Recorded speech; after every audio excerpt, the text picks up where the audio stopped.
did see a lot of people in the chat. They were bringing up just the trade Mason concept, right? Because we've seen in the past where we traded to the Dobbs, Colts. obviously, but with Carson Wentz, that's what I was like. Andrew Luck. I was like, no, it's not Luck. With Carson Wentz though going down, and he's out indefinitely right now with the foot injury.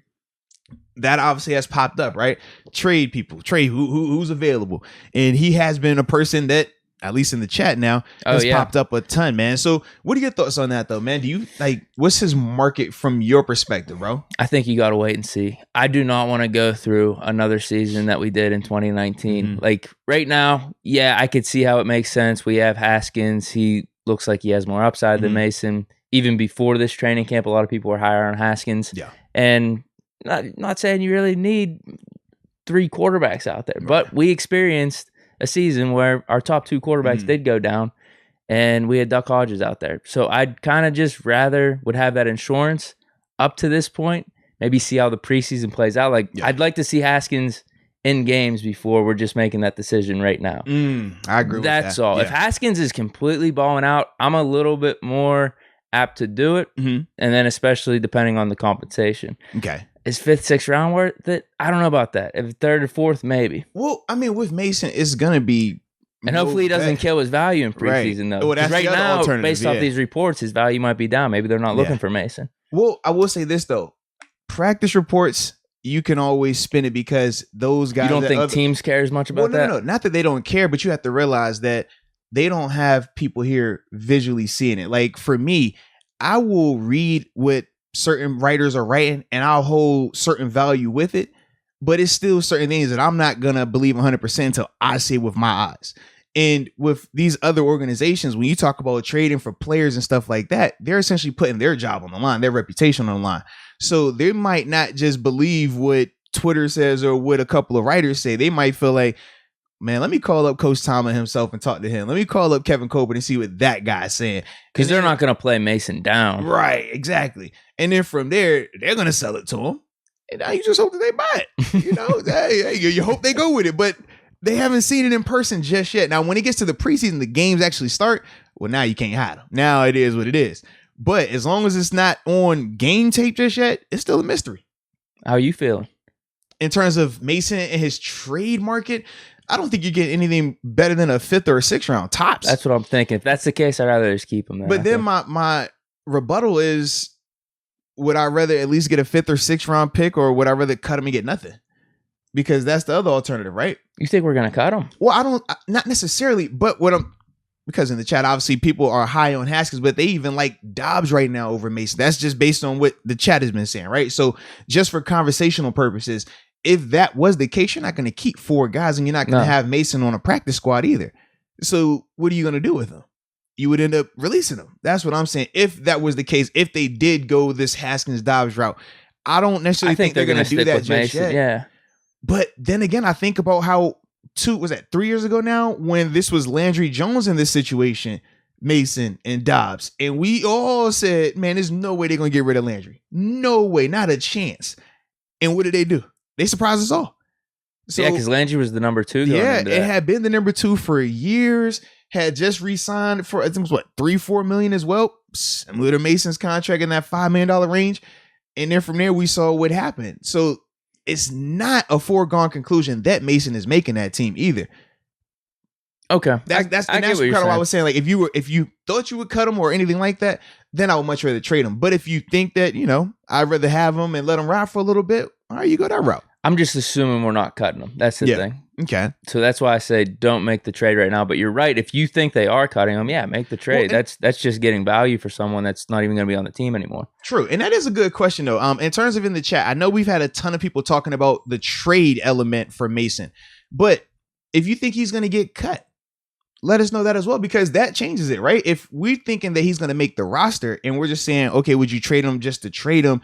Well, now that value becomes different. But if we're thinking that he's going to be released anyways, now it's a totally different conversation, if you catch my drift. Yeah, I think he'll be on the roster. I think it's going to be this competition with Haskins for QB2. Whoever doesn't win, they're just going to be QB3.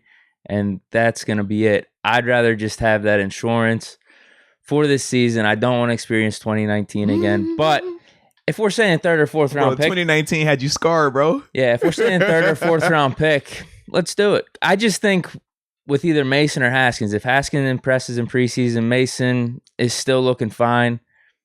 No matter who gets injured or whatnot, and if we have to get through a game or two, like that's what I want. I just want to know that we can win a game. I'm not sure we could necessarily do that with Dobbs. I feel more confident with Mason and Haskins. Yeah. That's all. I can respect. And I don't want to just completely give that away for a 5th or 6th round pick.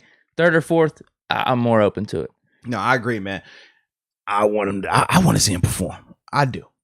I want to see him get a chance to either prove us right or prove us wrong. But the premature movement. No, yeah, I don't want to see that. Because I do agree with that sentiment. Now, I don't think it was premature when they made that move. Was that 2 years ago when they traded Dobbs? I don't think it was premature because it was after the full preseason was over with. Mm-hmm. And none of us could account for Ben going down like that early in the season. But if they were to make a move on Mason or any of those guys right now, before we've seen them in game situations, that to me is premature. That to me, you don't really know what you have. But the reason in terms of trading why the value is different is also the need.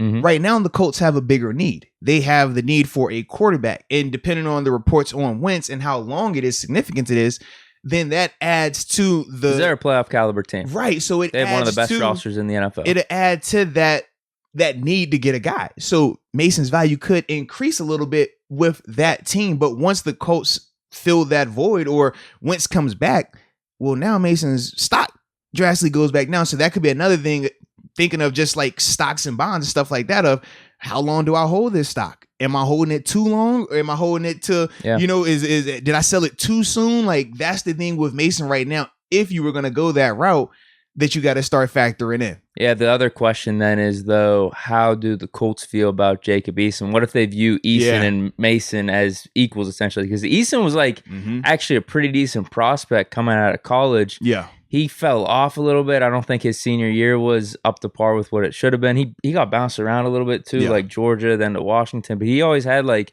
a big arm. I think people comped him to Stafford, fell in the draft. And if the Colts see him equal, if not like a little bit more upside than Mason, they might not even want to make the move. They might want a veteran starter who's more of a journeyman, just like, like in the case Jacoby Brissett type. Jacoby Brissett, Fitzpatrick, even though he's going to be starting for Washington. Even who was the boy? Brian Hoyer. He was another one that was like that. Yeah, maybe they've started, been around, just a ton of ball. Like I don't know who is a backup these days that kind of fits that mold right off the top of my head. Hold on, what's the cat that was in?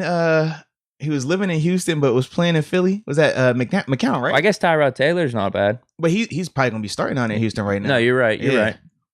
But that's not a bad example. Who were you saying? I was talking about he started for Philly in the playoffs. Oh, my goodness. McCown, right? What's his name? Oh, no, he's got to be retired now. Well, they said that a year ago he was supposed to be retired. Think about it. It was a year ago. Yeah. Josh McCown. Yeah. He was supposed to be retired then, remember? And that was the whole thing because of the COVID list, why they said he was employed, he was coaching ball in Houston, but then still on the roster in Philly. Well, Bortles got cut by the Packers, so maybe he's available for them. Hey, man, you got some options here, man. But before we get back to check, because I did put up a poll, and shout out, somebody I recommended that too, man. Let me see where they were at. I did see that. Yeah, they were like, put up a poll, and I was like, you know what? Oh, Steven Carpenter. This thing's official. Just put up a poll. I was like, you know what? That's a great idea. I'm going to answer it. Will Mason be cut? Shout out to you, man, for that idea to put up a poll, I'm saying no. A lot of people are saying no right now, actually, man. Yeah, do you have the percentages? Yeah, I'm sitting at 65% right now are saying no. Yeah. Yep. Now I just went to 66. So that means we're sitting at 30, 34, 35. It keeps moving a little bit, saying that they do think he would get cut, but a large portion say they don't think Mason is going to get cut. So if that is the case and we don't think he's going to get cut, well, now the trade value becomes a lot more pressing. Now, I personally don't want to just give him up for a 5th or 6th round pick. I'm greedy. I want a 4th. You know, if we're talking quarterbacks, we know the value. And if I'm talking about trading him to the Colts, I know y'all have a need. So I'm definitely not going to play easy with you and play a little hardball, baby. Yeah, it could be a little bit of a rivalry down the stretch too. Absolutely, if you think about it, who knows? We might be seeing them in the playoffs. We don't play them this season. But postseason wise, dude, I expect them, well, depending on what they do. If they get Mason, I think they would increase their chances of making the playoffs. But I agree. Depends on how they feel about Eason. But right Yeah. now, he's an unknown. If they plug in Mason, they might have a chance with that offensive line and everything. Well, it would be a just to make the playoffs. I'm not saying Super Bowl contenders or anything, but they could make things interesting. Mason could go over there and be a poor man's Jimmy Garoppolo. He could do what Jimmy did that first, like that year in San Fran. You know, he could do. I don't think it would be to that full extent of success, because obviously Jimmy still passed for over 4,000 yards, still led him to the Super Bowl. But I think that he could be in that same vein with the Colts offense, just because of how well that offensive line is put together. He would be looking at having crazy time back there. And as a quarterback or just an offense player, when you have extra time like that, typically you're able to be a lot more successful, man. So, yeah. Steven Carpenter brought up Nick Foles. How disrespectful would that be? Wentz, and then they brought in Foles. Oh, my God. I am all for that energy, too. I'm all bad, for it. Dude. They can't do it. They can't do it. They should, because they absolutely should. Reich has that. Yeah, he has that Eagles connection. Absolutely. I mean, bro, you want to piss off Winston in Indianapolis? You text Nick Foles. You bring up Nick's name in that meeting. Oh, baby, it's over. If they want to win games, though, man, they don't want to mess around. It is over. I'm sure they could get a deal done, because wasn't the Bears head coach? Yes. They're all part of that Eagles program. They could easily do that, man. Wow. Easily. Wow, that'd be bad. That would be. Oh my God.